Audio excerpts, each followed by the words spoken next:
Pakistan air force के retired officer हूँ, air commando Khalid Cheema.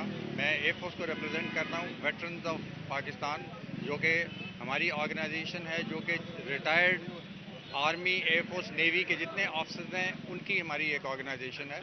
और मेरे सीनियर हजरात ने जो कुछ कहना था कह दिया। मैंने भी कोई 34 साल एयरफोर्स के अंदर गुजार के फाइटर पायलट का काम किया है, मगर अब रिटायर होके हमें भी वही है कि एक कौम को उभारना है, हम सबको मिल के इस मुल्क को सुधारना है।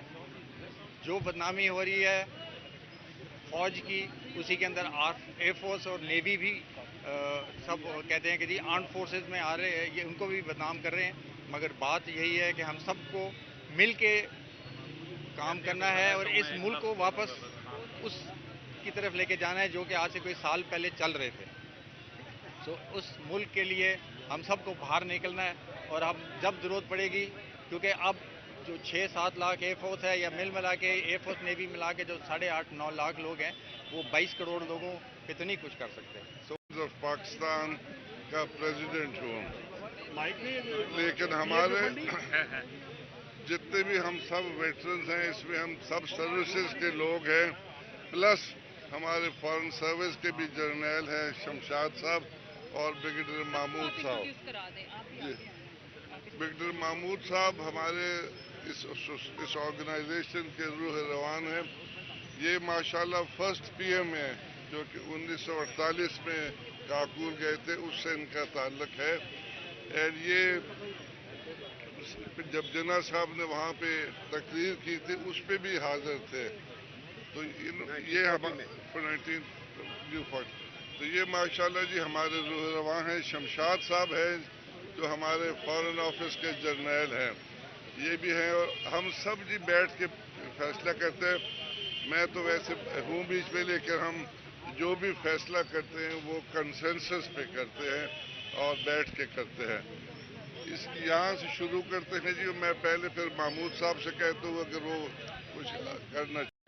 हमने तो वो फौज जानते हैं जिसने पाकिस्तान बनते हुए अपने जज्बे के साथ काम किया और उसी जज्बे के साथ फौज काम करती रही। आजकल की जो फौज है, हमें तो ये मालूम हो रहा है कि ये पाकिस्तान के अवाम से दूर हो रही है।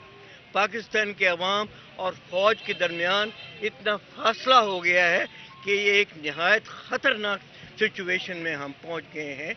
And the earlier we remove this, the better it is for Pakistan. इसके अलावा 2-3 और चीज़ें जो हैं वो हम समझते हैं बहुत ज़रूरी है। इमरान खान ने तो जब उसकी हुकूमत डिसमिस हुई तो उसने कहा कि ये साजिश है। बेसिकली ये साजिश अब नहीं शुरू हुई। ये साजिश जो थी, ये right from the creation of Pakistan. General Shamshad साहब बताएंगे कि कैसे हिंदुस्तान से लाखों करोड़ों महाजरीन के तौर पर अपनी हज़ारों साल पुरानी शनाख्त और अपनी पुरानी जायदादें, घर बार सब कुछ छोड़कर हम कायदे आज़म के पाकिस्तान आए थे। और मैं 75 सालों में मैंने इस पाकिस्तान की बहुत खिदमत की है, लेकिन मैं उस दिन से पहले दिन से ही उस पाकिस्तान की तलाश में हूँ जिसका तसव्वुर अल्लामा इकबाल ने बर्र-ए-सग़ीर के मुसलमानों के लिए एक खुद मुख्तार खुददार शख्सियत के क्या कहते हैं कौमियत का शऊर जिसने पैदा किया था, और जिसके तसव्वुर के साथ कायदे आज़म ने बर्र-ए-सग़ीर के मुसलमानों को एक खुददार, खुद मुख्तार और जमहूरी ममलिकत का ख्वाब जो था वो हकीकत में बदला था।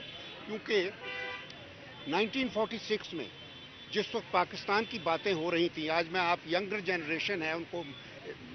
नेवी से रिटायर्ड वाइस एडमिरल हूँ, 43 इयर्स ऑफ सर्विस के बाद रिटायर हुआ।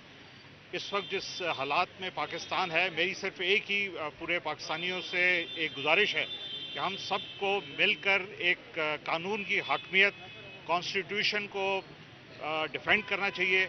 और जो हालात इस वक्त पाकिस्तान के सारी दुनिया में जा रहे हैं वो इंतहाई शर्मिंदगी के बायस हैं। तो हमें सबको कोशिश करके कॉन्स्टिट्यूशन के पीछे खड़ा होना चाहिए और कानून की हकमियत होनी चाहिए। हमने सारी ज़िंदगी फौज की, नेवी की सर्विस की, और रिटायरमेंट के बाद भी जब तक हम जिंदा हैं हम इस मुल्क के लिए जान جو بھی کر سکتے ہیں کریں گے. بہت بہت شکریہ.